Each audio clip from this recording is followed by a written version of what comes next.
la liga para amarrarme el...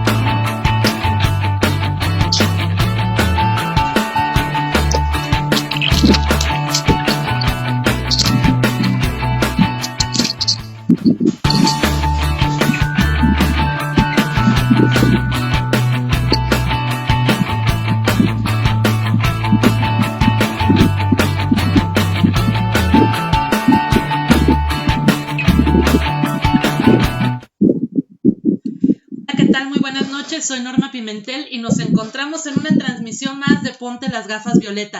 Hoy un poquito fuera de horario, pero aquí muy contentas de estar como todos los martes, desde 3 meses que llevamos ya en transmisiones. El primer martes invitamos a nuestro querido amigo Michel Chaín, entramos a platicar de los temas económicos derivados de la contingencia COVID-19 y desde la primera semana hasta ahora, de manera ininterrumpida, todos los martes, siempre tenemos pues las charlas, el acompañamiento y sobre todo esta capacidad que tiene Michelle de ponernos con mucha facilidad los temas económicos sobre la mesa.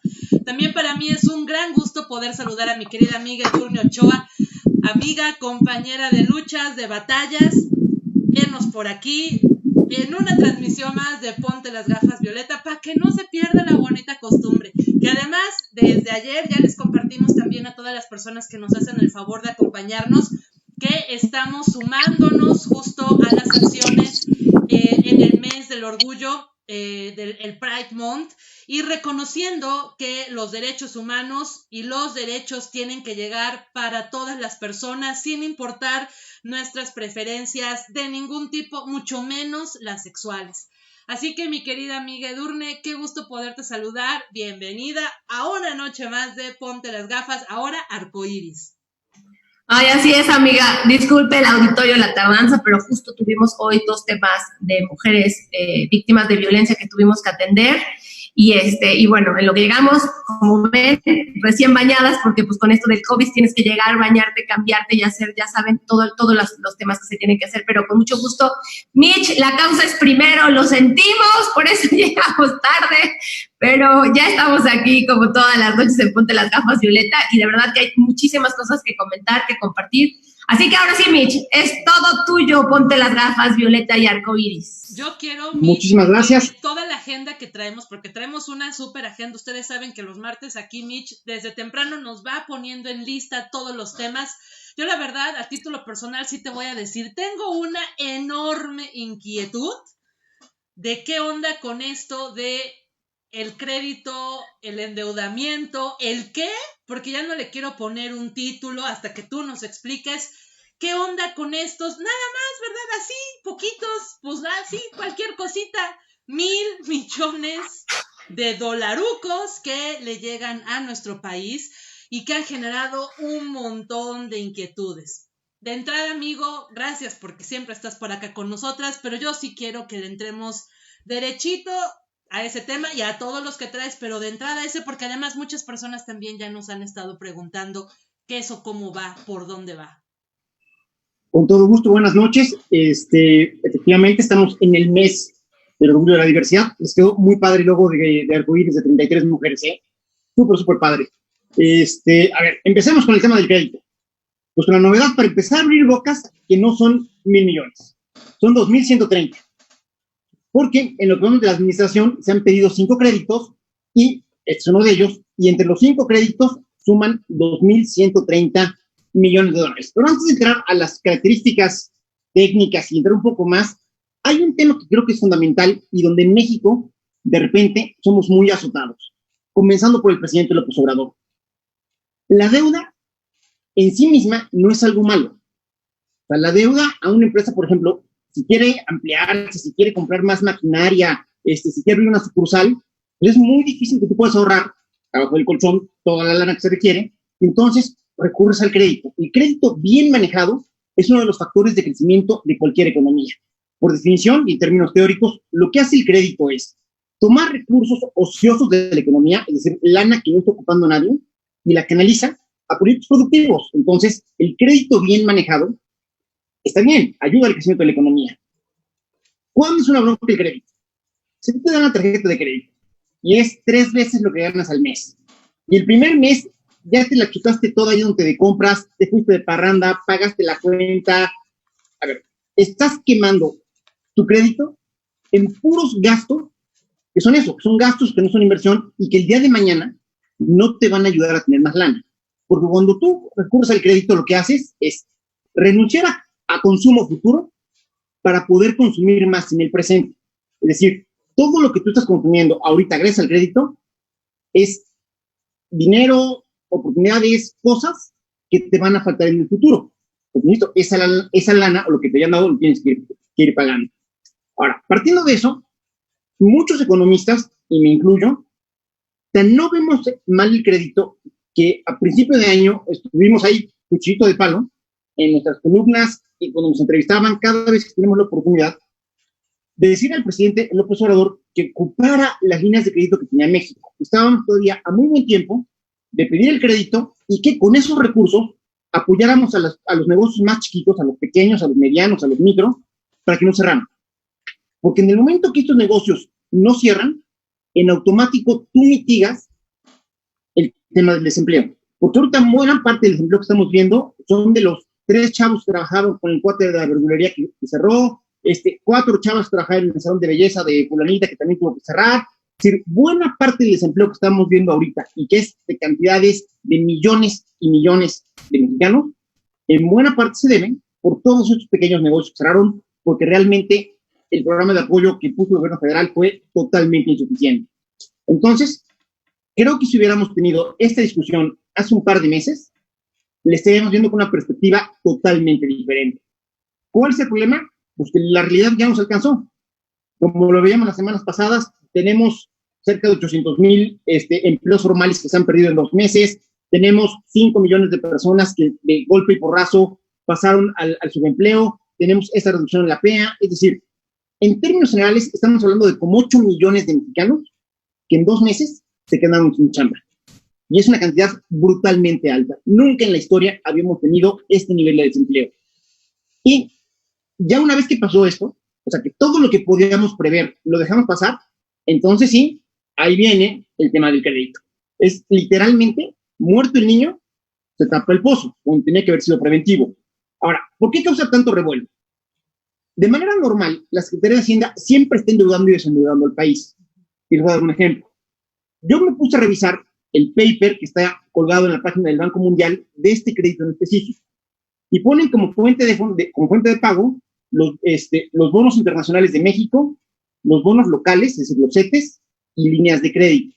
¿Por qué? Porque lo hacen todas las tesorerías de todos los países del mundo. Yo tengo una deuda por la que tengo que pagar próximamente 100, y a veces lo que hago es pedir un crédito por esos 100 en condiciones que son mejores a las que tenía. Y vas haciendo este cambio de condiciones de crédito. Entonces, en condiciones normales, este crédito no nos debería de haber causado ninguna sorpresa. ¿Cuál fue el problema? Pues que creo que hasta un día antes de que esperamos el crédito, el presidente López Obrador nos decía todos los días, a todas horas, en cada oportunidad que tenía, que no se iba a endeudar. Y de repente, toma la barbón, resulta que tienes una deuda. En principio todo el mundo creyó que era de $1,000 millones, digo, ya luego hicimos ahí la revisión, empezó a salir en medios, y resultó que era de 2,130 millones de dólares. Ahora, lo que me impresiona y lo que me impacta fue la cantidad de desinformación que se hizo a este respecto. Pero lo que más me sorprende y lo que más me frustra es que tú escuchabas a los que están rabiosamente a favor del presidente tratar de defender esto con una serie de mentiras, de imprecisiones, de ocurrencias, pero cuando escuchabas hablar a los que lo odian con el mismo fervor, estaban haciendo exactamente lo mismo. Entonces, lo primero que yo le digo a la comunidad que nos escucha es, neta, si van a ser activistas de redes sociales y van a querer hacer grilla vía redes sociales, no sean holgazanes, investiguen. El documento estaba colgado, insisto, del sitio del Banco Mundial, y estaba todo lo que estuvieron rebanándose los sesos, discutiendo ayer, todo estaba en ese paper. A ver, tema número 1. El crédito es para paliar el COVID-19 porque hicieron mal las cosas en este país y no se previeron las cosas. No. Efectivamente, yo soy de los convencidos de que muchas cosas se hicieron mal y estamos complicándonos la vida de más, pero este crédito en específico no es para eso. Es un programa que tiene el Banco Mundial, que sí surge a raíz del COVID-19, está diseñado para apoyar a las economías que han sido afectadas por la pandemia, pero en el caso específico de este crédito de México es para ayudar al acceso al sistema financiero. Entonces, ese es el primer tema de discusión. El segundo tema de discusión, decían unos que esto no era nuevo, que esto lo habíamos pedido desde hace casi 2 años. No. En el mismo documento del Banco Mundial venía escaneado el oficio que manda el subsecretario de Hacienda al Banco Mundial para confirmar el interés de México por este crédito y donde dice para qué se va a ocupar, y ese oficio se firmó el 13 de abril. Entonces, sí, esto es algo muy reciente. Luego hubo otro tema que también encendió las redes, que era de si esto estaba dentro de los parámetros que había utilizado el Congreso a la Secretaría de Hacienda, entonces no era deuda. A ver, son 2 temas. Uno, efectivamente, el Congreso le autoriza todos los años a la Secretaría de Hacienda un monto máximo de deuda, que en este año anda por ahí de los 5.300 millones de dólares. Es deuda interna y deuda externa. Entre las dos no pueden pasar de esta cantidad. Y como pueden ver, pues 2.130 está muy lejos de 5.300. Entonces, está perfectamente bien dentro de los parámetros que aprobó el Congreso. Ahora, el hecho de que esté dentro de los parámetros no significa que no sea deuda. Claro que es deuda. A ver, es como si yo tengo mi tarjeta de crédito con un límite de 60,000, me gasto 50,000, y cuando me preguntan que por qué me endeudé, les digo que eso no es deuda, está en mi límite de la tarjeta. A ver, es deuda. Estás renunciando a consumo futuro para tener más consumo presente, ¿no? Y ni siquiera es un tema como de repente muchas veces se discute entre el leasing y la deuda, por qué el leasing no se contabiliza como deuda. A ver, aquí ni siquiera hay deudas contables. Esto es deuda, clarita y llanita. Ahora, lo que sí me da risa, me preocupa también, es ¿para qué pidieron el crédito las autoridades de este país? De acuerdo a la solicitud que hicieron a la Secretaría de Hacienda, lo pidieron para facilitar el acceso a productos y servicios financieros, incrementar pagos digitales entre la población, fortalecer infraestructura, incrementar competencias económico-financieras de la población, fortalecer el acceso a herramientas de información y mecanismos de protección financiera y favorecer inclusión financiera de personas en situación de vulnerabilidad. ¿Saben esto en qué se traduce? En absolutamente nada. Es pura paja. Son cosas que se van a acabar justificando, sí, sacándose de la manga, impresionantemente, lo que me hace pensar que este crédito va a ocuparse casi enterito para gasto corriente, porque en la medida que el PIB, que tanto les gusta al presidente López Obrador, no ha crecido, la recaudación tampoco crece. O sea, tú no puedes recaudar lo que tenías pensado si no estás creciendo lo que tenías pensado. Y en este país se nos está cayendo la economía, el pastel se está haciendo más chiquito, y evidentemente la rebanada que le toca al gobierno también es más chiquita. El problema es que el gobierno no quiso endeudarse en su momento para evitar que se redujera tanto la rebanada, y ahorita quiere seguir gastando en las mismas cosas como si el pastel no se hubiera vuelto más chiquito. Entonces, ahí es donde se explica el crédito. Y ya cuando me puse a ver, y me llevé la muy grata sorpresa de ver que José de Luna es el titular de la unidad de crédito en Hacienda. José de Luna es un economista técnicamente muy bien preparado, además un tipo de verdad, buen tipo, o sea, de esos cuates que si pueden te dan la mano y te ayudan. Yo tuve la fortuna de coincidir con él en Financiera Rural, es más, brevemente fue mi jefe unos meses, y justo cuando fue Financiera Rural es porque se fue a trabajar al Banco Mundial. Entonces, me queda clarísimo que han sido las buenas relaciones y los buenos servicios de Pepe de Luna los que han permitido que le dieran un crédito con condiciones tan blanditas, con metas tan sueltas y por tanta lana al gobierno federal. ¿Esto es bueno o es malo? La verdad es que no va a afectar mayormente. De cualquier manera, o sea, hagamos lo que hagamos, aunque no hubiéramos pedido un centavo de crédito, este año la deuda como porcentaje del PIB va a crecer, y va a crecer de manera significativa. Y va a crecer porque el tamaño del PIB, que es el denominador, se está reduciendo. Entonces, hagamos lo que hagamos, vamos a salir con mayor porcentaje de deuda pública este año. Entonces, esto en realidad, digo, sí es importante, ya llevamos más créditos de los que llevaba el gobierno anterior, si mal no recuerdo, pero vamos, tampoco va a mover el tablero, no nos va a salvar de esta crisis en la que nos seguimos deslizando por culpa del COVID-19 y el mal manejo de la política económica, pero tampoco la va a acrecentar en grandes medidas. Lo que sí nos deja claro es que, caray, los terroristas de redes sociales, de verdad, pónganse a estudiar. Los de un lado y los del otro. Mitch, yo tengo algunas, y ¿sabes qué me pasó? Por eso me reí, porque yo estaba bien agobiada aquí apuntando, ¿verdad? ¿Cuáles van a ser los objetivos para los que se va a destinar el crédito? Y de repente, pues lo que dijiste ya me desmoronó. Yo tengo una inquietud muy específica. Mira, me puse a checar, me puse a hacer mi tarea, ¿verdad? Y me encontré por ahí que a nivel internacional, pues sabemos, no están los objetivos de desarrollo sostenible de la ONU, y hay uno en lo específico que incide mucho en lo que nos está pasando ahora a las y los abogados y obviamente a toda la ciudadanía. Y es el objetivo 16, que habla de la paz, de las instituciones sólidas y de la accesibilidad a la justicia.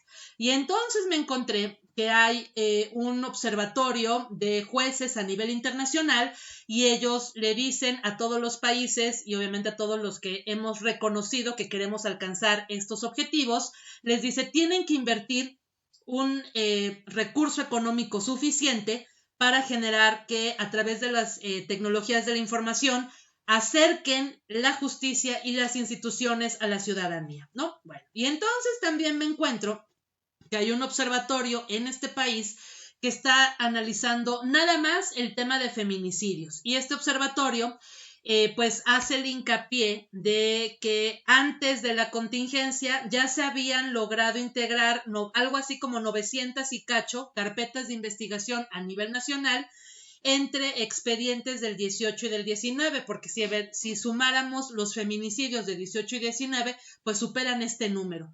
Pero que ellos tienen la cifra de que ya se lograron estas carpetas de investigación, solo que ahora que está la contingencia, todas estas carpetas de investigación están suspendidas. ¿Por qué? Porque como no son casos nuevos, como tampoco estamos hablando de temas urgentes, todas estas carpetas pues están detenidas.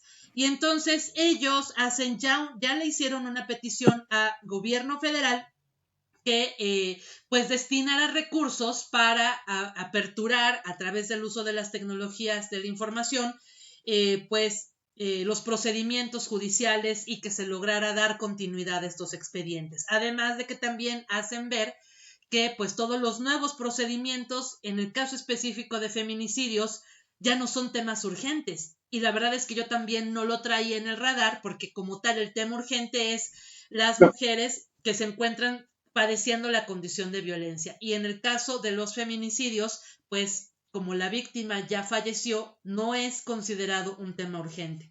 Entonces, cuando yo veía que se daba esta contratación de este crédito, que me queda claro, como bien comentas, está dentro de los parámetros. También sé perfectamente que por el ejercicio que tenemos en este país, donde el gasto público es una gran bolsa, a diferencia del ingreso, que el ingreso sí trae una etiqueta, genera mucho conflicto el que, aunque existan organizaciones de la sociedad civil, aunque existan observatorios también internacionales que le pidan a los países que se destinen recursos para implementar estos mecanismos, pues que podamos generar como esta línea entre lo jurídico y lo económico. Sin embargo, con la experiencia que tú tienes, ¿qué posibilidades habría para que sí lográramos generar esta vinculación? O de plano, pues ya mejor seguimos llorando porque no vamos a poder generar algún mecanismo de presión para que dentro de toda esa bolsa, en este que mencionaste uno de los rubros, mecanismos de acceso a información. Y creo que sí es muy importante, además de fortalecer los mecanismos como tal del derecho humano de acceso a la información, pues sí tuviéramos las herramientas básicas para que se pudieran dar continuidad a los procedimientos antes y además los que están ocurriendo durante la contingencia, y pues que simplemente en las entidades federativas donde no hay procedimientos virtuales, se les dotara de los recursos económicos para que los pudieran implementar. Mira, el tema es importantísimo. Yo creo que nos equivocaríamos de manera rotunda si dejamos de hacer presión, porque en un momento del tiempo en específico no se podrá, pero lo veo complicado. Lo veo complicado, ¿por qué? La Secretaría de Hacienda tenía hecho su presupuesto, tenía sus gastos ya programados, y si está en la crisis de liquidez que yo estoy leyendo en la que ya están, y este crédito se viene en buena medida para subsanar esos hoyos que ya se le están haciendo en el presupuesto, digamos que se va a ir enterito a poder pagar lo que ya tenían comprometido. Entonces, va a ser muy, muy, muy difícil que puedan asumir compromisos nuevos de gasto.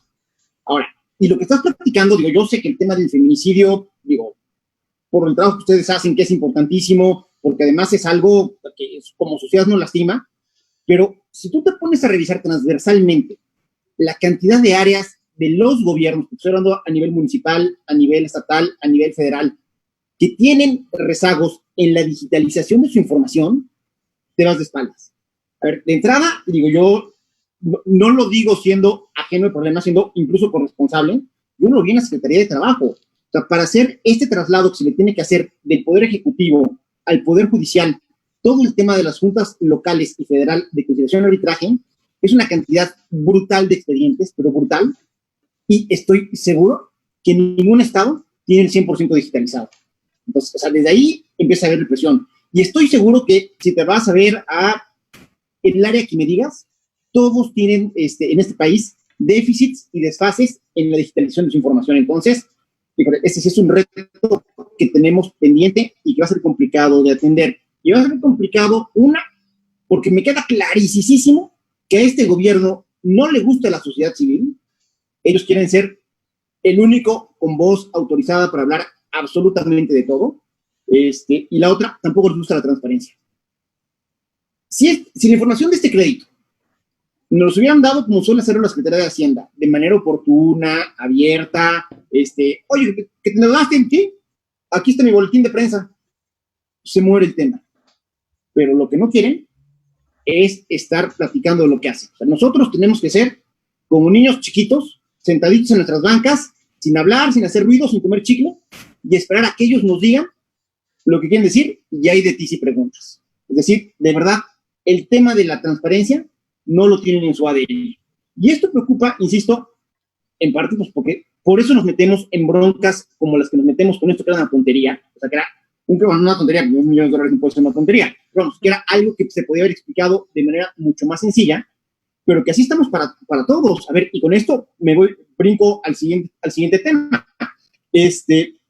La falta de información respecto a las grandes obras del gobierno federal, pues de repente nos está metiendo en muchas suspicacias y en coincidencias que por lo menos a buena parte de la población no nos está gustando. A ver, si nosotros tuviéramos total certeza del trazo por el que va a pasar el Tren Maya, cuáles son las implicaciones medioambientales, que ya toda la gente que se dedica a eso hubiera hecho sus propios cálculos para rectificar los impactos ambientales hechos por el gobierno. Es decir, si esto fuera un tema abierto, ya tendríamos muchísima certeza para decir por qué sí o por qué no.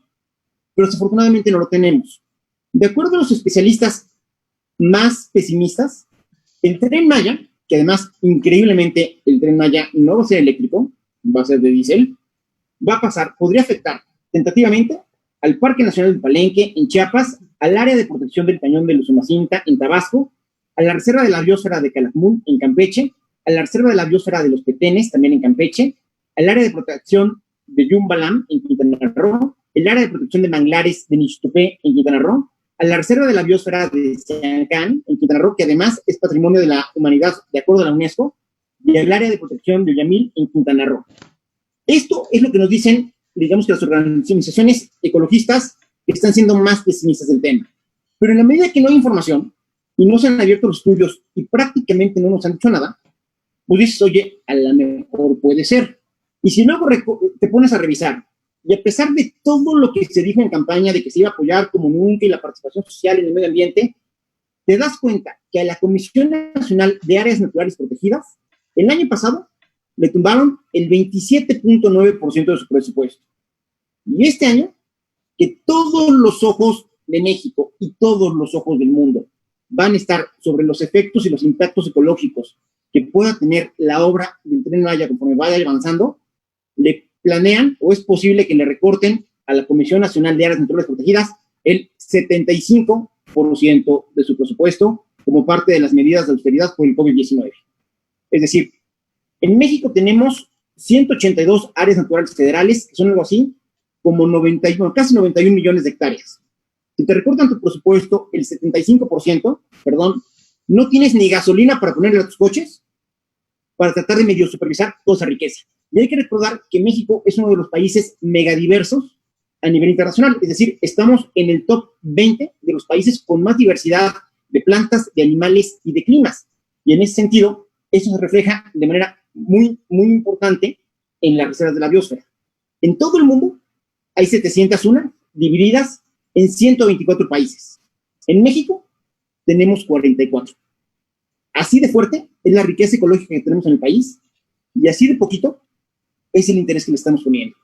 Y aquí sí, lo único que estamos seguros que les vamos a dejar a las siguientes generaciones, pues es el planeta, es el entorno en el que estamos. Y si nosotros, como generación, no le estamos haciendo el feo y le rehuimos a nuestra responsabilidad de cuidarla, créanme que los problemas que estamos viviendo nosotros van a ser nada a comparación de los que pueden vivir las siguientes generaciones. Por aquí tenemos muchos saludos. Lorela González, muchas gracias, Cis. Dulce Belén también, gracias por estarnos acompañando. Tamara Blanca. Eric Sánchez Galindo. Eric, muchas gracias. Eric estuvo preguntando que si íbamos a tener o no programa, pero sí, aquí estamos. Muchísimas gracias por estarnos acompañando. Hugo Macotela, Héctor Galicia, Lauren Vargas, Norma Méndez, Mari Carmen Carrillo, Pati Macareno, Guadalupe Martínez, muchas gracias en verdad por estar conectados, aunque hoy venimos un poquito desfasados en los tiempos, pero muchas gracias por estarnos acompañando esta noche, por estar aquí, por estar preocupados y ocupados también en estos temas que definitivamente siguen dando mucho de qué hablar. La contingencia en materia de salud trajo y puso sobre la luz otros muchos temas que se han estado dejando a un lado y que ahora necesitamos retomar. Como está comentando Michelle, no solo es la parte de los dineros, sino también es todas estas acciones que vienen acompañadas con la ejecución de estos recursos. Qué tan transparentes, qué tan cercanos en verdad a este combate a la corrupción están siendo las acciones, o pues todo esto se quedó en el aire de las buenas intenciones. Ahora a nosotros como ciudadanía, como sociedad civil, pues nos queda esta gran responsabilidad de no solo estar ejerciendo nuestros derechos, no solo estar cruzando, pues, cuánto dinero va para acá y para allá, sino, pues, estar haciendo mucho hincapié en que son nuestros recursos, porque ustedes saben perfectamente que el hecho de generar deuda, pues, va a generar después del otro lado la gran necesidad de ver de dónde sale el dinero, y pues aquí estamos contribuyentes, 3 grandes contribuyentes, al igual que ustedes que nos están acompañando, que ya sea de manera directa o indirecta, vamos a estar sufriendo también estas consecuencias. Así es, amiga, aquí ya hay varias preguntas y saludos, de verdad, muchísimas gracias a quienes con todo y la tardanza y demás están en línea. Ana Romero, buenas noches a todas y a todos. Alejandro Notario, hola. Janet Ara, como ciudadanos, ¿cómo podemos exigir transparencia? Pregunta Janet Ara Muñoz. Me voy aquí a otra plataforma. Igual dice Mari Carmen Car, dice, felicidades, buenas noches, tarde pero seguros. Aquí con muchísimo gusto escuchándolos en este martes de análisis económico. Gracias por no dejarnos esperando. Bueno, si los dejamos esperando un ratito, Mari Carmen, pero ya estamos aquí. Eva dice, felicidades, buenas noches, excelente tema como siempre los martes de economía. Entonces, como dice una cosa, dice otra cosa el presidente de la República, sería interesante que los medios de comunicación, así como las organizaciones o entidades, pudieran hacer público este tema de la deuda, porque si hiciéramos un recuento de todo lo que el presidente ha dicho y después se contradice, no terminaríamos la lista. Cristina Bonfil, hola, felicidades, buenas noches. Qué bueno que ya están aquí. Pensé que esta noche nos dejarían sin martes económico con Michelle Chaín. Un abrazo fuerte para todas y todos. Flor Der dice, hola, felicidades, buenas noches. Tengo una duda muy grande. Entonces, si de acuerdo a ustedes, si hay deuda y no solamente son de 1,000 millones, entonces, ¿esto qué representaría para la economía en México? ¿Que tenemos esperanza de salir adelante y salvarnos? ¿O ni con este préstamo la curva económica se ve que mejore o que se aplane? Gracias y buenas noches. Mira, efectivamente, lo comentábamos al principio, me encantaría decirles otra cosa, pero yo creo que el momento en el que la aplicación de los recursos y el gasto expansivo hubiera podido ayudar a detener el tema del desempleo, que es realmente donde está pegando la crisis de este año, era antes. Era, insisto, canalizarle lana a los negocios chiquitos para que no tuvieran que cerrar, y en esa medida íbamos a tener menos gente perdiendo sus trabajos. Ahorita desafortunadamente ya pasó. Entonces, a ver, los recursos, desde luego, en algo van a reactivar, en algo van a ayudar a que la demanda agregada, que es lo que consumimos todas y todos en la economía, empiece a caminar, insisto, en algo suma. Ahora, yo no creo, y aquí voy a asociar con todos los temas, yo no creo que la economía mexicana tenga la capacidad por sí misma de tener motores internos de crecimiento en este momento que nos ayuden a crecer. Y son dos temas que habíamos venido platicando, pero que ahorita, digamos que casan muy bien. A ver, normalmente la economía mexicana, ¿cómo la hace para crecer? Una, aprovechamos nuestra privilegiadísima ubicación geográfica. O sea, estar junto al mercado más grande del mundo, que son Estados Unidos, no saben cuántos países estarían matando por estar donde estamos nosotros. De tal manera que lo que hace el Tratado de Libre Comercio en su momento y ahora el TME es, una, ayudarnos a convertirnos en proveedores de ese mercado. Es decir, el sector de la exportación siempre ha sido uno de los motores que ayudan a la economía mexicana a crecer. Ahorita es un motor que va a estar medio apagado porque los Estados Unidos también están pasando un momento económico complicado, pero que eventualmente se va a reponer. Ahora, asociado a hay otro factor por el cual la economía mexicana crece mucho, y es que como tenemos un trato preferencial en términos de impuestos para vender a los Estados Unidos, muchas empresas de otros países buscan dónde ubicar sus operaciones para poderles proveer a los gringos. Y en el caso de México se reúnen tres características que son importantísimas. Una, estamos muy, muy cerca. Dos, tenemos por el TMEC condiciones preferenciales para poderles vender. Y además, la mano de obra mexicana es reconocida en todas partes del mundo. A mí me impresiona, eso sí se les platico de manera anecdótica. Yo alguna vez pregunté a un alto ejecutivo de Volkswagen que por qué en México sí tenemos vehículos premium y en Brasil no. Y la respuesta fue literalmente porque ellos no podían identificar diferencias en el ensamblaje de un vehículo hecho aquí en Puebla y uno hecho en Wolfsburg o en Ingolstadt. Es decir, trabajamos muy, muy bien. Cuando se le capacita al trabajador mexicano, de verdad es muy, muy productivo. En ese sentido, digamos que tenemos condiciones preferenciales para que vengan empresas de todas partes del mundo, se ubiquen en México, generen empleos y con esos empleos le puedan vender a los Estados Unidos. Ahora, ¿cuál es el problema? Que desde el año pasado se ha venido generando una crisis de confianza, impulsada en buena medida por las decisiones del gobierno federal, que ha hecho que los inversionistas, en el mejor de los escenarios, digan, a ver, aguántame, no entiendo cómo está trabajando este nuevo gobierno, vamos a esperarnos a ver cómo se dan las cosas y ya luego invertimos. O de plano, hay muchos que han dicho, ¿sabes qué? Está complicadísimo, yo no les entiendo a tus amigos, de repente dicen una cosa, hacen otra, le cambian las reglas del juego a la mitad de todo a los que hacen energía sustentable, hacen una consulta y toman un proyecto como el de la cervecería ahí en el norte del país. Muchos han dicho, no voy. Bueno, y el caso es que el año pasado, o sea, 2019, respecto a 2018, la inversión fija bruta, que es el gasto efectivo en maquinaria, equipo y construcción, se cayó 4%. Y eso explica en muy buena medida por qué no crecemos. Si tú no inviertes, no puedes darle empleo a nuevas personas. Es decir, son personas que como no les diste el empleo porque no invertiste, ya no gastaron. Y como no gastaron, ya no tienes impulso para que la demanda agregada crezca. Y si la demanda agregada no crece, es imposible que la economía pueda crecer a un ritmo saludable. Y eso fue más o menos lo que nos pasó el año pasado. De hecho, la economía mexicana no se cayó mal, porque los Estados Unidos nos compraron y el sector externo, digamos que fue el que medio compensó. Entonces, este otro motor de crecimiento económico que tendrían que ser las inversiones para poder exportar a los Estados Unidos, la verdad es que nos están dando. Y el tercer motor económico, ese sí es totalmente interno, debería ser el sector de la construcción. Es decir, se abre la cartera, se le abre la llave, empieza a haber obra por muchas partes del país, y como lo veíamos la semana pasada, creo, el sector de la construcción es muy noble. Es muy noble porque le afecta de manera positiva a otras 66 ramas económicas en el país, porque es intensivo en mano de obra, porque hay muchos negocios que cuando empiezan a construir, ellos le empiezan a proveer.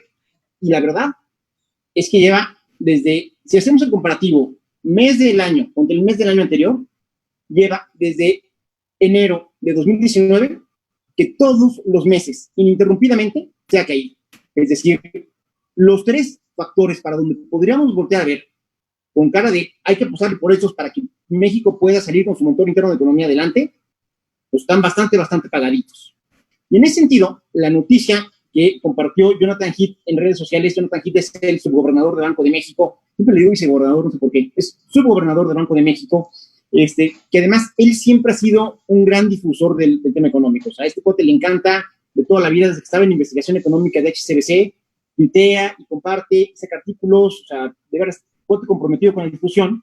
Sacó el dato de que el National Bureau of Economic Research, que es algo así como el INEGI, pero versión gabacho, ya determinó que a partir de febrero la economía norteamericana entra en recesión. Es decir, en lugar de crecer, empieza a decrecer. Esto es importante, desde luego, porque la economía norteamericana sigue siendo la economía más grande del mundo y la más interconectada. Es decir, lo que le pasa a los Estados Unidos no nada más lo resentimos nosotros, lo resiente todo el mundo. Pero aparte es importante porque se corta la racha más larga en la historia de los Estados Unidos de expansión económica. Fueron 128 meses de crecimiento ininterrumpido en los Estados Unidos. Y cuando les digo que es la más larga en la historia, hay que creerle, porque el National Bureau of Economic Research lleva los datos estadísticos de los gringos desde 1854. Entonces, pues, creo que es bastante buena la serie, insisto. Y en esta realidad, donde la economía de los Estados Unidos está en recesión, los más emocionados y sus máximos porristas, paradójicamente, es la 4T y el resto de los mexicanos. Porque lo que más nos puede beneficiar en este momento es que el paquete de reactivación económica que hicieron los gringos, el presidente Trump, su administración, en colaboración con el Congreso, liderado por Nancy Pelosi, que aunque no se soportan y se sacan la lengua cada vez que se ven, tuvieron la suficiente madurez política y personal para sacar adelante un acuerdo que es importantísimo para todo el mundo. Y entonces le estamos literalmente haciendo changuitos que ese trabajo que hicieron funcione bien, dé resultados muy rápido, que la economía de los Estados Unidos sí tenga una caída en forma de V, o sea, como ve, que recorte rápido, porque si no, o sea, si nos dejan literalmente por nuestros propios medios, va a ser muy complicado que México logre recuperarse rápido. De cualquier manera, si Estados Unidos tiene una recuperación en forma de V, significa que México va a tener una recuperación en forma de U. Es decir, en lugar de rebotar rápido, nos vamos a ir así. Hasta que la economía norteamericana, vía proveeduría, empiece a jalar a la economía mexicana. A ver, Michelle, entonces, si estoy entendiendo bien, porque hoy yo ya traigo así como la cabeza medio lenta, de los millones que a mí sí me pasó como a muchos, yo creo, les generó la misma percepción, de los millones que no son 1,000, que son 2,000, ya se recibieron en crédito. En realidad no estamos hablando de que esté fuera del orden, o sea, están dentro del paquete de la proyección que año con año, tanto Banjico como Secretaría de Hacienda, como el propio titular del Ejecutivo y demás, van construyendo, la Cámara de Diputados la aprobó, o sea, no estamos viendo nada fuera de lo que ya estaba aprobado. Aún así, este paquete, los demás para llegar a los 5,000 que creo comentaste, no son tema suficiente para que podamos hacer frente a la contingencia económica en la que nos encontramos. Porque de por sí estos 2,000, junto con el otro resto, ya estaban aprobados antes de que existiera un tema de una contingencia económica. A ver, sí, tienes un techo de endeudamiento, es decir, tú te puedes endeudar hasta 5,300 millones. Ajá. No es obligatorio que te endeudes. O sea, es más, yo te diría que normalmente nadie, o en los últimos años por lo menos, nadie llega a su techo de endeudamiento. No, pero digamos que yo tengo ya preautorizado por todo mi sistema jurídico y por mis propios representantes del Congreso, tengo preautorizado alcanzar, o sea, no pasarme de ese techo, ¿no? O sea, en el escenario en el que nos encontramos, que es la contingencia de salud que trajo todas estas contingencias, entre una de ellas, pues, que se nos cayó el tema de los empleos, muchas empresas siguen tronándose los dedos porque pues no han encontrado un escenario. La verdad es que así como aquí lo comentamos, estos 25,000 pesos de apoyo ni siquiera le han bajado a muchas micro y medianas empresas. Entonces, en este escenario en el que todavía están estas inquietudes sobre cómo le vamos a hacer frente a la contingencia económica, este paquete de los 2,000 millones de dólares sí nos pueden ayudar a salir adelante, o se van a ir a otra cosa que no sea la recuperación de las micro y las medianas empresas, pues el generar nuevos empleos. ¿Eso todavía no lo tenemos claro? No, a ver, sí lo tenemos claro. ¿Qué es lo que pasa? ¿Alguna vez te debe haber pasado cuando empezabas a trabajar que eres más, más ligero para gastar y te tomas la vida más en broma, que de repente el día 7 del mes tú decías, en la torre ya no tengo un varo? Y entonces el resto de la quincena literalmente lo pagabas con tu tarjeta de crédito. Es una muy mala manera de usar el crédito. Bueno, lo que le está pasando al gobierno federal es eso. No porque se hayan ido de parranda, ni mucho menos. Yo quiero pensar que son bastante más seriecitos que eso. Pero ellos tenían proyecciones de crecimiento económico y que en la medida que se iban dando esas proyecciones, ellos iban recaudando lo que esperaban recaudar y con esa recaudación podían hacer frente a sus compromisos financieros. ¿Qué es lo que pasa? Que en la medida que el año pasado, en lugar de crecer al 2%, nos caímos el 0.1%. Y en la medida que este año nos estamos cayendo mucho más profundamente de lo que se había previsto, también se está cayendo la recaudación por parte del gobierno federal. Entonces, fundamentalmente, y es mi lectura, estos recursos se están ocupando para llenar huecos en el presupuesto federal. Desde luego va a tener un impacto positivo en la economía, porque en la medida que el gobierno gasta, hay efectos multiplicadores, y hay gente que se beneficia, pero no es una inyección de recursos adicionales para reactivar la economía. Es simple y sencillamente para que, como dijo el presidente el domingo 5 de abril, van a seguir haciendo lo mismo que han venido haciendo, sin importar que haya crisis, sin importar que haya coronavirus, sin importar absolutamente nada. Lo cual preocupa porque además han tenido una visión muy sesgada. Por ejemplo, en ese mismo discurso del domingo 5 de abril, ¿saben cuánta? A ver, tenemos claro que uno de los sectores más golpeados, ese sí, por el COVID-19 directamente. O sea, aquí sí no podemos decir que las cosas se venían haciendo mal desde antes y que el mes que habían pasado. No, a ver, el turismo iba bien y el turismo se desplomó literalmente porque la gente dejó de ir a sus casas. ¿Saben en ese discurso del 5 de abril cuántas veces dijo la palabra turismo el presidente de la República? 0. Pero habló de unos pescadores que conocía. Entonces, lo que preocupa es que las pocas canicas que tenemos, en realidad no tenemos un consenso entre el sector público, el sector privado, los analistas, de cuál es la política económica de este país frente a la realidad que estamos viviendo. Literalmente, parecería que están jugando a que si no te veo, no me pasa. No, y eso de si no te veo, no me pasa y demás, sucede, me parece, en todos los ámbitos, y como mujeres también, si no los ven y no lo dicen, no pasa nada del tema de violencia. Aquí tienes más saludos y preguntas, Mitch. Sandra GM dice, hola, felicidades, abrazos a todos, es muy interesante de lo que están hablando, sin embargo, entonces, entiendo que México llegó demasiado tarde con el préstamo, se requería antes de tiempo. Eso entonces, ¿qué significa para todos los comercios que ya tuvieron que cerrar? No hay manera de que se recuperen a corto, a mediano o a largo plazo. Daniel PB dice, hola, felicidades, buenas noches. Es muy preocupante, como siempre, pensar que México llega en último lugar, ya sea en las Olimpiadas, ya sea en cualquier competencia, y ahora para salvar la economía de nuestro país. Demasiado tarde, lástima, Margarito.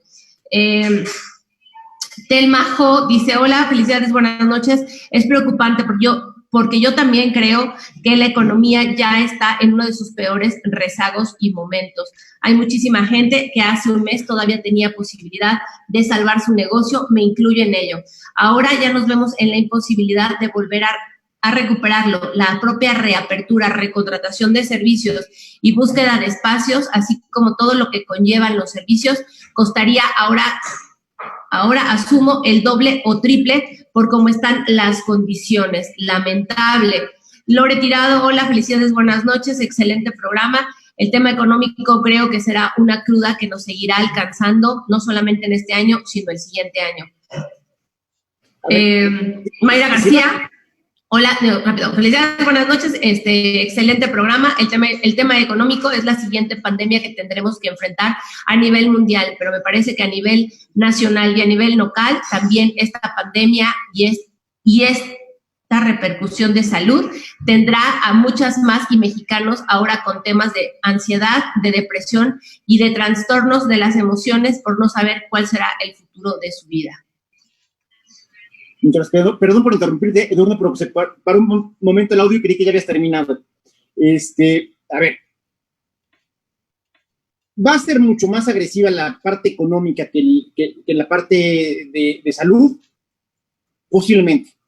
Pero yo estoy convencido de que no se podía combatir de otra manera. Si los gobiernos hubieran decidido apoyar la parte económica, descuidando la parte de salud, ahora estaríamos en una situación todavía peor, porque tendríamos una población diezmada y enferma. Y aquí sí, no hay de otra. Esto te lo explican en el primer semestre de la carrera. Hay 3 factores de la producción: tierra, trabajo y capital. Puedes tener tierra, puedes tener trabajo, pero el falta del capital, que es la gente trabajando, no hay manera en la que puedas mover la economía. Entonces, digamos, fue costoso, está siendo terriblemente agresivo, cierto, pero creo que, dada la poca información que teníamos de un virus que hasta literalmente enero la comunidad científica no sabía que existía, creo que son de esas decisiones dolorosas que se deben de tomar. Ahora, perdón, del bloque anterior ya no contesté el tema de la transparencia. A ver, los niveles de transparencia que como país habíamos alcanzado en los gobiernos anteriores, que la verdad es que llegamos a tener un avance donde veías una realidad diametralmente diferente de la que vivíamos en los años 80, no crean que fue porque llegó un príncipe azul en albo corcel a decirnos: le voy a decir al gobierno que sea transparente. No, a ver, fue, y perdón por el francés, estar chingue todos los días, que sea transparencia. Ustedes lo saben mejor que yo, como en otras muchas causas. Entonces, ante la cerrazón, creo que lo peor que podemos dejar de hacer como sociedad civil es, 1, organizarnos. La sociedad civil organizada es poderosísima. Creo que hay veces que en México todavía no nos damos cuenta de qué tan fuerte puede ser el talento, el empuje, las soluciones, la creatividad, lo que me digan, de la sociedad civil cuando está bien organizada, y donde además, con todas las redes sociales, con todas las plataformas de comunicación, ahora es mucho más fácil organizarla. Insisto, donde creo que mal haremos si dejamos que se desbalancee esta relación que tiene que existir equitativa entre gobierno y sociedad civil. Y entonces ahí sí, no hay de otra más que estar. Segunda pregunta que había dejado por ahí: no hay manera de que se recuperen las empresas. Sí, sí hay. Sí hay, pero va a ser, digamos, que de manera natural. En la medida que nosotros empecemos a salir de manera regular, empecemos a gastar, empecemos a hacer nuestra vida sin preocuparnos por estar la mayor parte del día aislados, la economía va a volver a girar.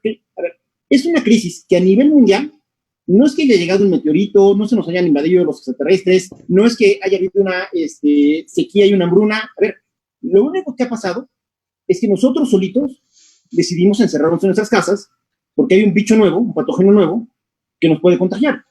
En la medida que nosotros empecemos a hacer nuestra vida de manera normal, e ir a comer, ir a echar cena con el novio y con el novio, lo que ustedes hagan normalmente, el dinero va a volver a fluir y la economía va a empezar a recuperarse. La bronca es que en este impasse, desafortunadamente, muchas empresas y muchos empleos se van a haber perdido. Ahora, ¿por qué era tan importante hacerlo antes y es tan complicado hacerlo ahorita? Porque es mucho más barato cuidar un empleo que ya existe y generar un nuevo empleo. Porque generar un nuevo empleo no es, pónganme 2 millones, no, es que haya proyectos de inversión nueva donde alguien que es el empresario se anime a meter su lana, que el proyecto esté bien hecho, que pegue, que crezca, que prospere, y entonces sí, ya son empleos de manera sostenible. la destrucción del empleo es carísima para el país, carísima, y de las cosas frustrantes es que pareciera que para el gobierno federal es lo mismo crear empleos que crearlos. Y pues nos dijeron 2 millones de empleo. México nunca ha generado 2 millones de empleos en un año, y les garantizo que no va a ser en este. Y en ese sentido, de la pandemia y de la cruda, pues a ver, si era cruda, primero nos hubieran invitado a la borrachera, porque parece que nos levantamos con cruda sin deberla ni temerla. Y del tema de la pandemia a nivel mundial, me da pie para hacer una reflexión que creo que me parece muy importante. De repente pareciera que todos los males económicos que tenemos son por culpa del COVID-19 y de la pandemia y de la sana distancia.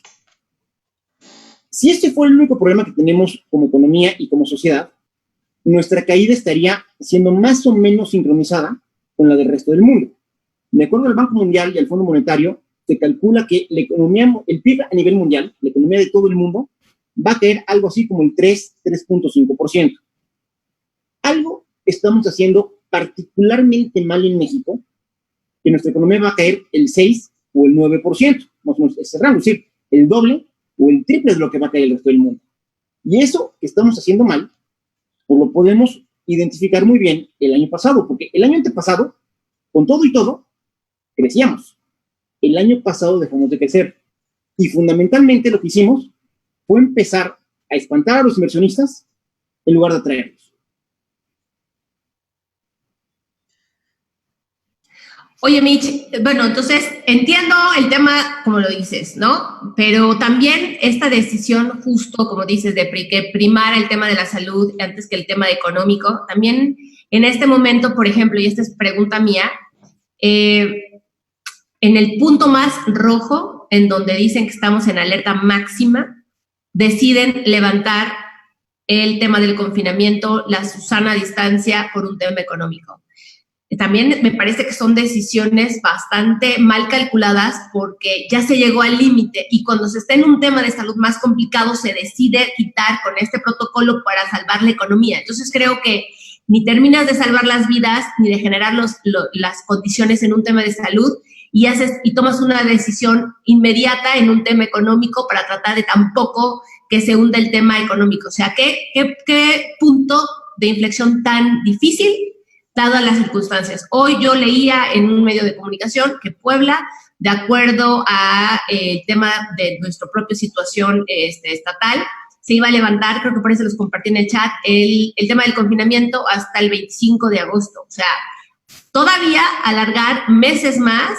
Y en el tema económico, ¿qué va a pasar? Porque dices, claro, va a empezar la lógica de salir y de consumir, pero si te están diciendo que se va hasta el 25 de agosto, pues tampoco hay mucha lógica en ese consumo ni en esa reapertura.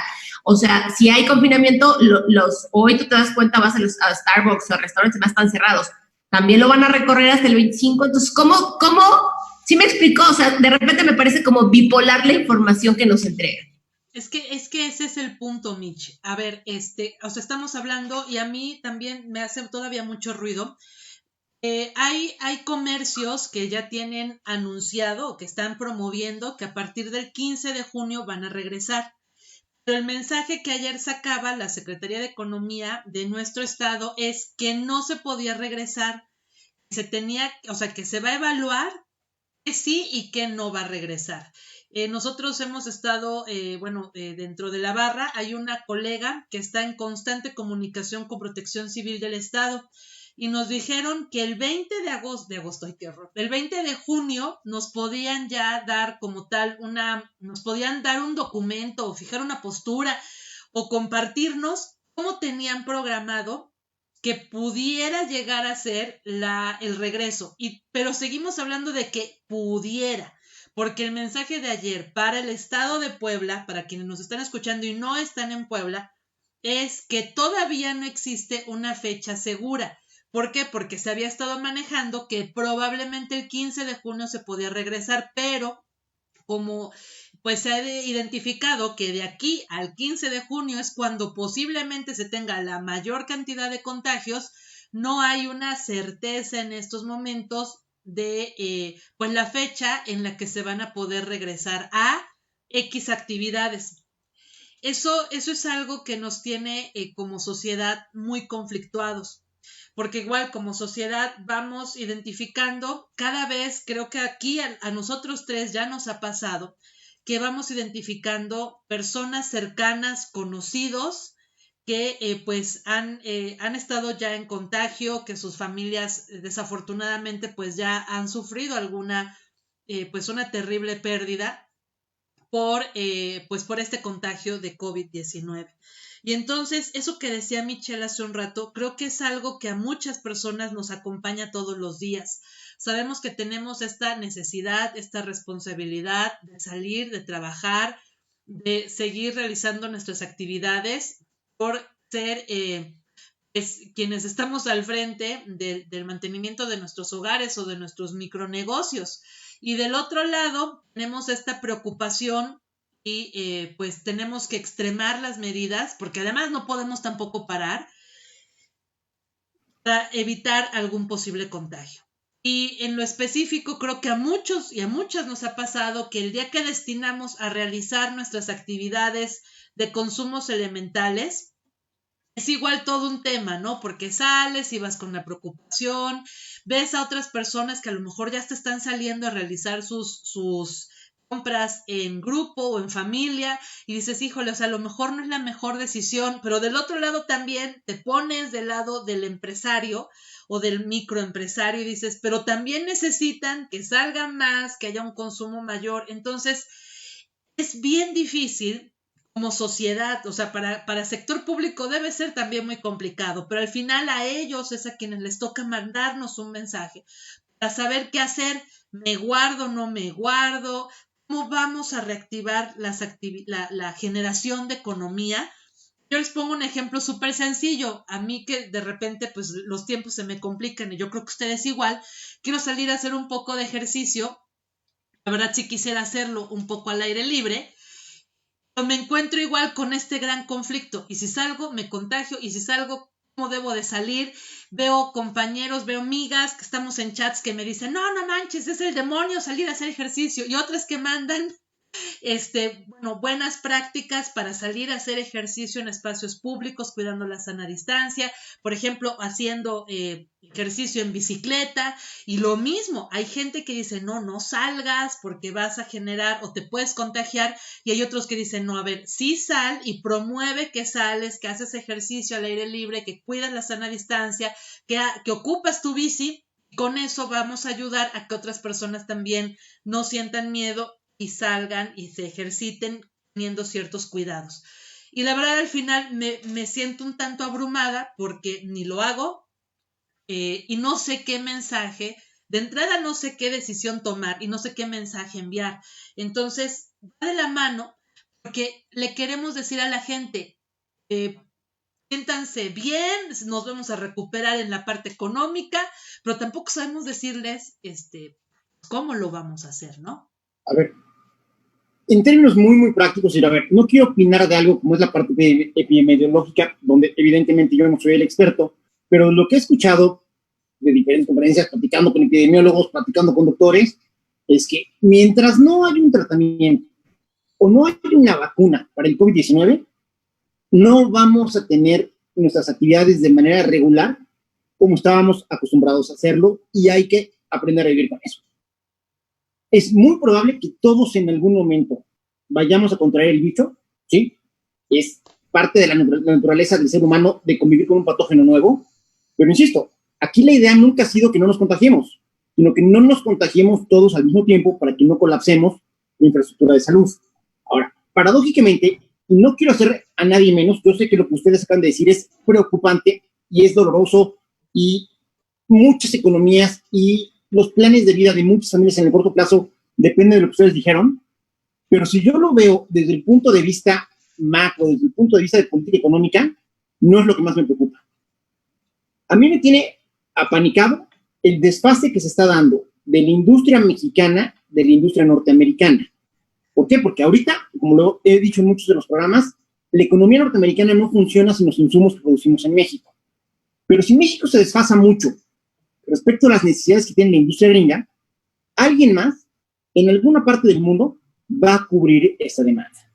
Entonces, el costo de no atender las demandas del sector productivo de los Estados Unidos son brutalmente altas, porque no solo son lo que perdamos de negocio ahorita, es perder negocio para los próximos 25, 30 años. Es decir, literalmente, desfasarnos del ciclo económico norteamericano, como ya empezó a pasar el año pasado, es hacerle de veras al Canelas con un tema económico que va a tener una repercusión intergeneracional, es decir, que le pega a la siguiente generación. Entonces, ese es un tema bien delicado.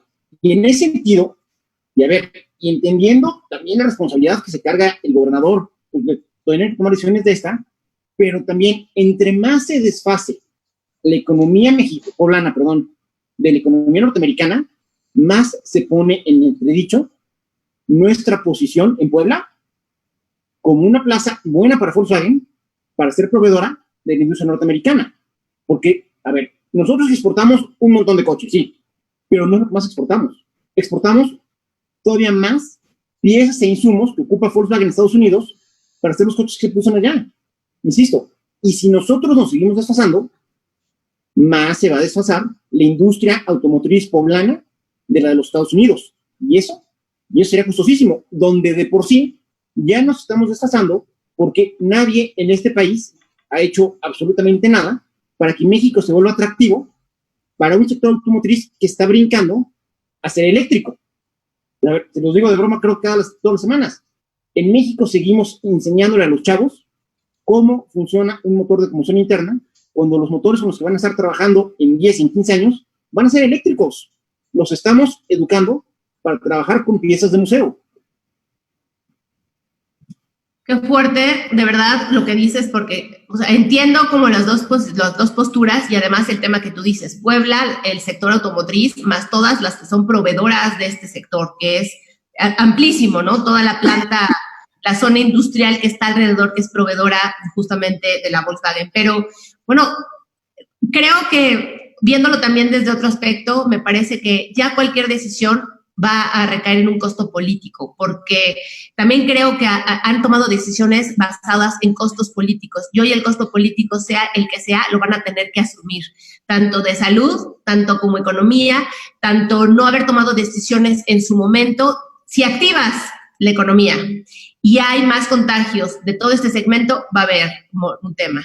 Si de todas formas no, y se pierde economía y hay pérdida de capital, de inversión y de lo que tú quieras, también va a ser un costo. O sea, ya en realidad creo que llegaron tarde a la toma de decisiones, no hubo una correcta planeación y esto, como sea, va a verse reflejado, te repito, en un costo político, porque algo que dice Norma y es muy cierto, cada vez tenemos a más personas cercanas, conocidas, que o ya fallecieron o que están ya con un tema de COVID complicado y un poco sumando a algo que ayer pasaba en las redes sociales, no sé si lo vieron, decía cuál es el porcentaje de ocupación de camas que se tiene a nivel nacional y pasaba en Puebla, en donde supuestamente está el 50% de ocupación disponible de camas, y hacen todo un análisis y dicen, pues, las camas no sé dónde se encuentran, porque en realidad lo que dice López-Gatell no es cierto, salvo que sean camas de clínicas pequeñas, en rancherías, al interior del estado, en estos pequeños municipios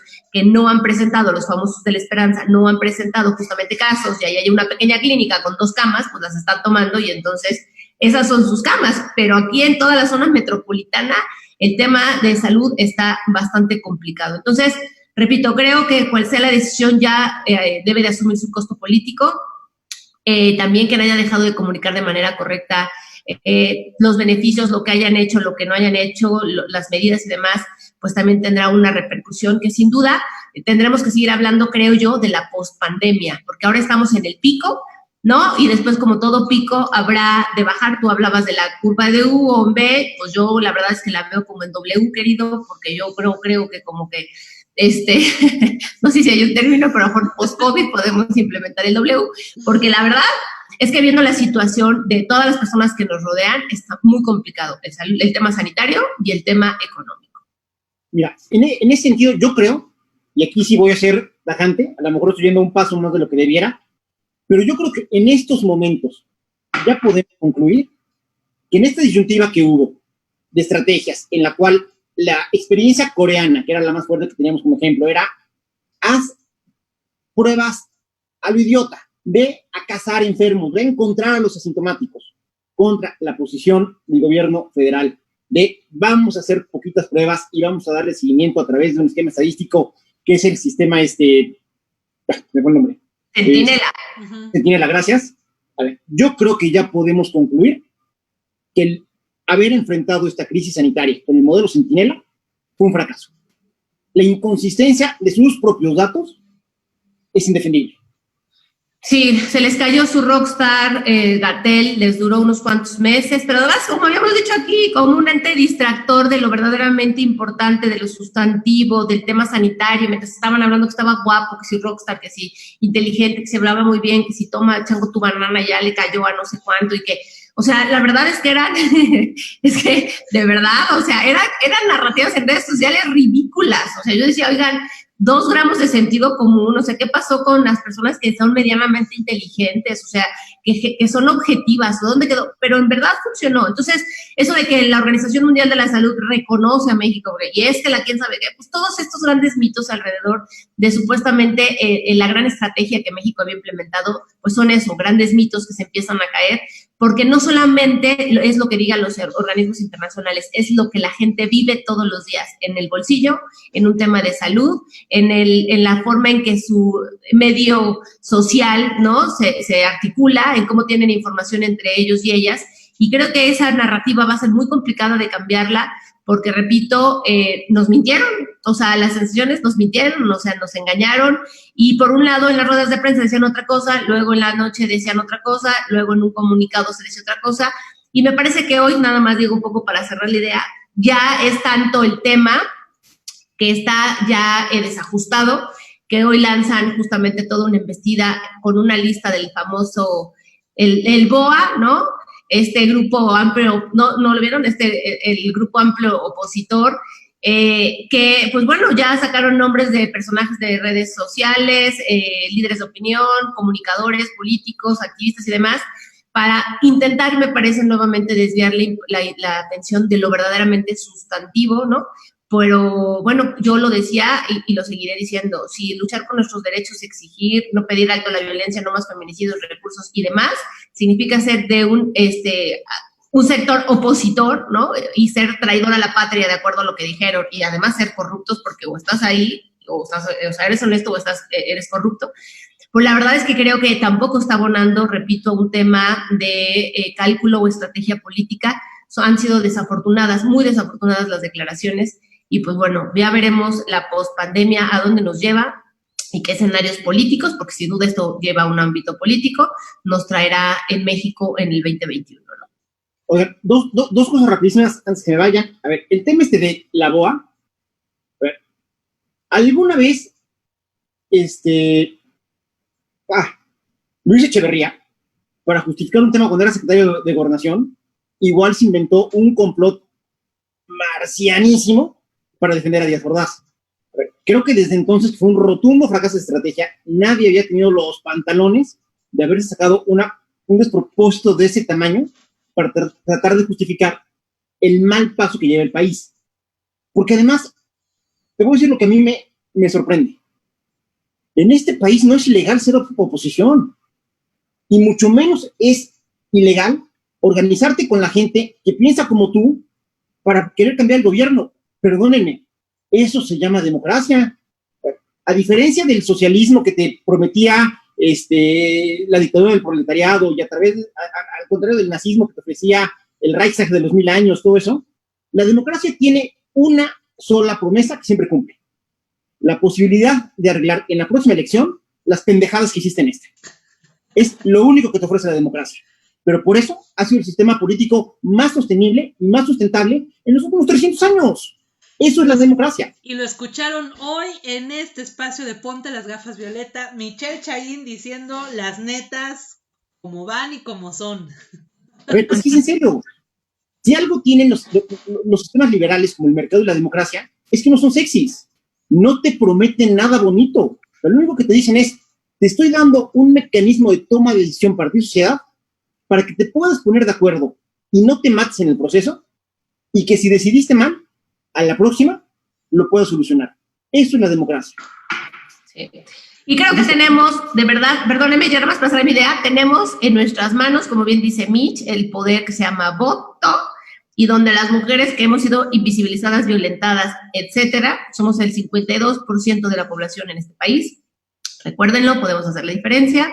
Y luego todo este segmento que simplemente, porque esto es una realidad, simplemente disentir, simplemente hacer un comentario, hay una horda atacándote y además luego te ponen en esta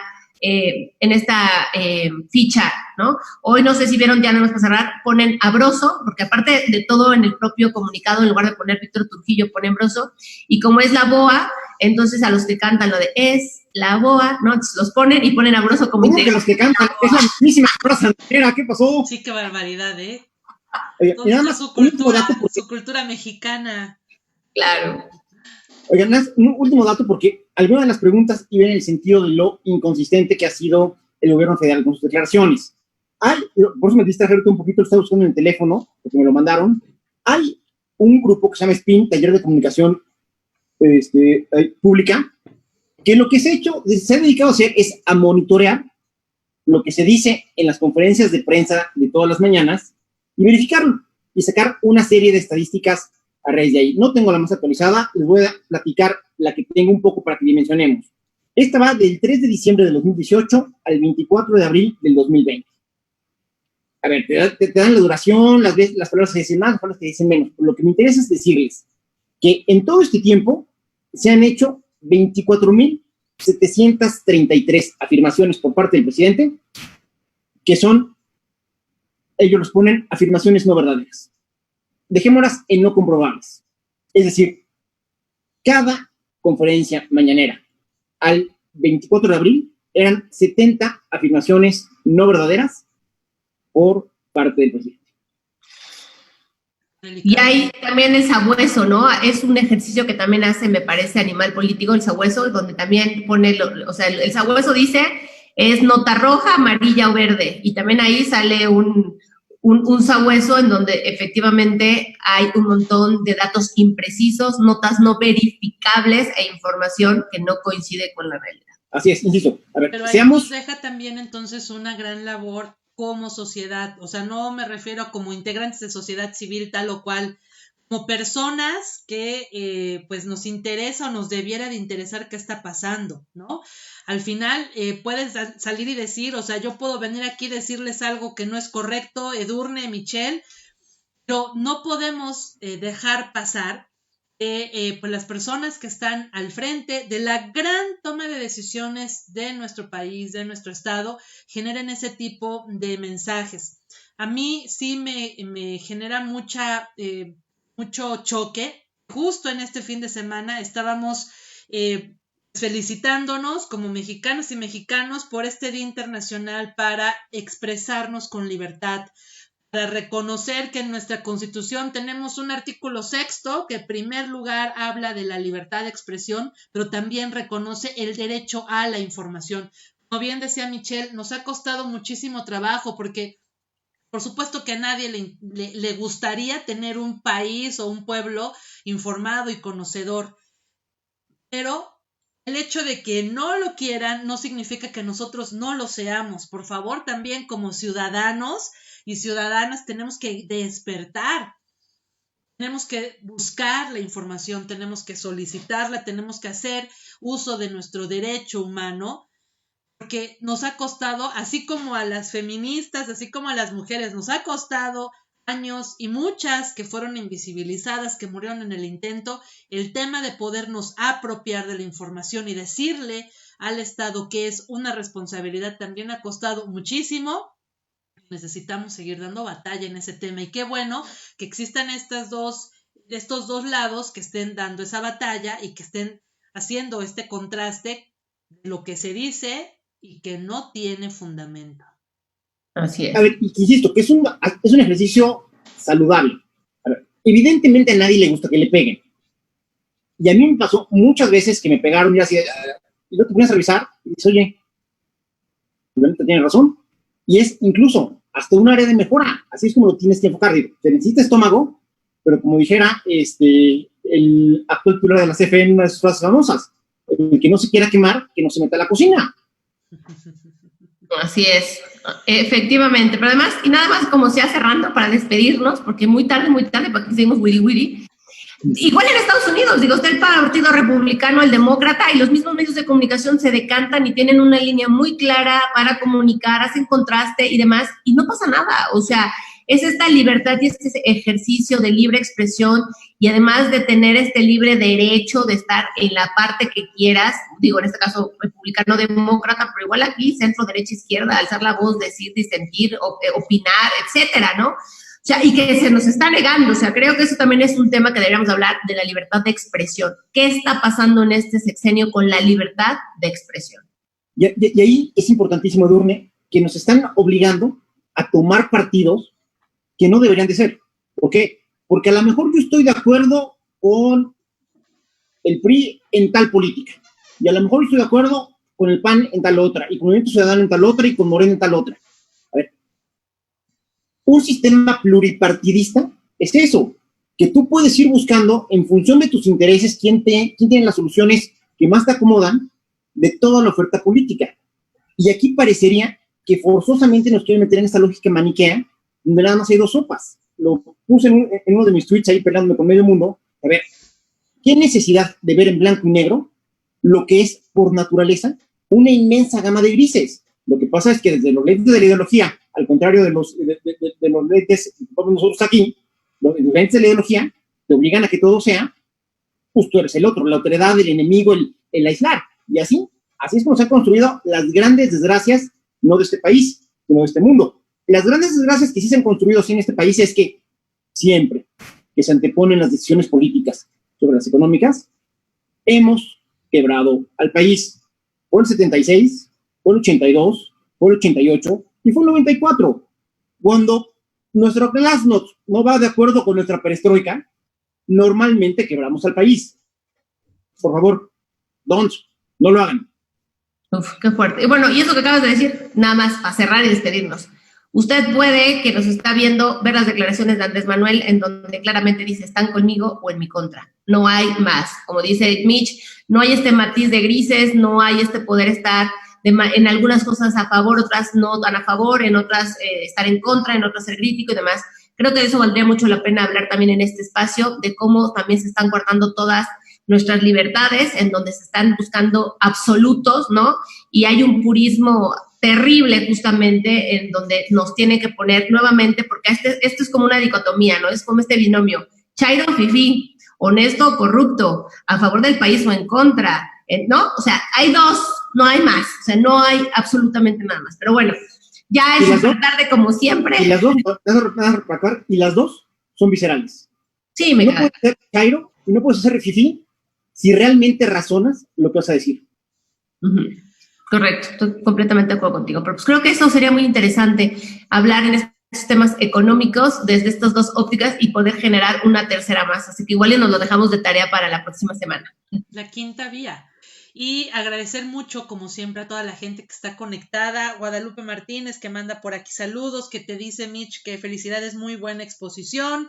Luis Enrique Sánchez, Karen Loesa, Elena Huerta, Carlos Moreno, Horus Águila, Valdés Ernest. Muchas gracias a todas y todos ustedes porque nos aguantaron la llegada tarde y pues están todavía por aquí online en este live de Ponte las Gafas Violeta, como todos los martes, haciendo este análisis económico que se vuelve análisis pluri, ¿verdad? Porque tenemos hablando del Estado y hablando de ahora la libertad de expresión y otros derechos humanos. Entonces, pues es siempre genial. Yo, la verdad, solo les puedo decir gracias por acompañarnos, gracias a Edurne y a Michelle, porque pues hacemos posible en colectivo esta charla que la verdad yo disfruto mucho. O sea, hace un rato que veníamos, ¿no? En trayecto después del tema que nos tocó analizar, sí pasaba por mi mente, híjole, ya estoy out y todavía falta como pasar por todo este proceso de desinfección. Pero la realidad es que yo disfruto mucho el poder estar los martes platicando con ustedes. Entonces dije, sí se puede, órale, vamos y aquí estamos. Y de verdad, gracias a quienes están del otro lado que lo hacen también posible. Si les late este contenido, si les gusta, pues los los análisis que se lanzan acá desde Ponte las Gafas Violeta, pues ya saben, regálenos un like, un comentario, compártanlo también desde sus redes y ayúdennos a llegar a muchas más personas que vamos vibrando en esta misma línea.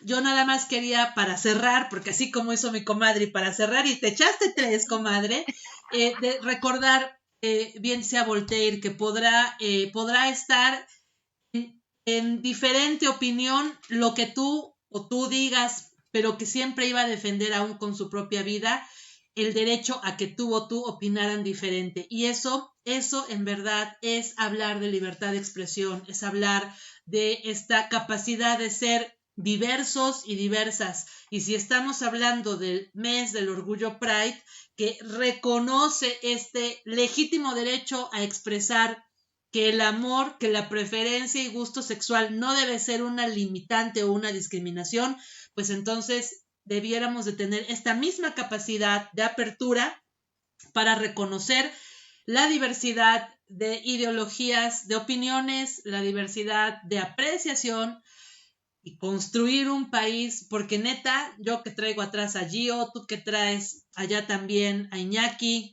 mi querido Michel, que ya también por ahí esperemos que pronto nos den una noticia. La realidad es que siempre estamos pensando que no es solo para nosotros y que vienen estas nuevas generaciones, y yo sí quiero, porque soy una mujer que ama profundamente este país, yo sí quiero lo mejor para este país, para mi generación y las que sigan. Entonces, muchas gracias y mañana, querida amiga, miércoles de...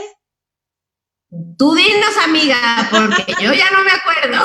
Organizaciones de la sociedad civil, y mañana nos estaremos conectando en un live con el Club Rotario Puebla AC, que es uno de los clubes rotarios que tiene más presencia, arraigo y antigüedad. No por nada, digo, también el Puebla Centro Histórico tiene lo suyito, pero nos lanzaron una invitación y aparte me pareció genial porque dentro del rotarismo hay algunos clubes que continúan siendo solo para mujeres o solo para hombres. Entonces, este club, que es de los más antiguos, que tiene igual, pues toda una, insisto, un reconocimiento, y ahí hay grandes rotarios, es un club que solamente tiene entre su membresía a hombres. Y nos están invitando porque quieren que platiquemos de esta perspectiva, de este Ponte las Gafas Violeta.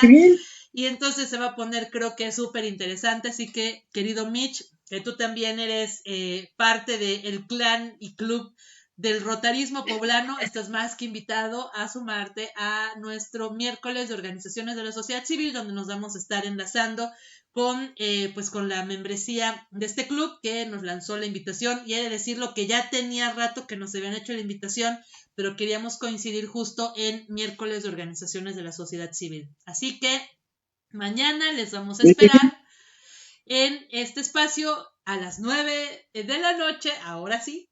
Y pues muchas gracias, de verdad. Gracias, Mitch. Gracias, Edu, por hacerlo posible. Al contrario, amiga, a ustedes les mando muchos besos. Nos vemos mañana. Descansen. Besos y abrazos. Y Justino, gracias. Lo tenemos más que emplazado para el próximo martes. Sí. Y gracias a toda la gente que nos tuvo paciencia. Sí, también, gracias. Que pasen excelente noche y les esperamos mañana en Ponte las Gafas Violeta.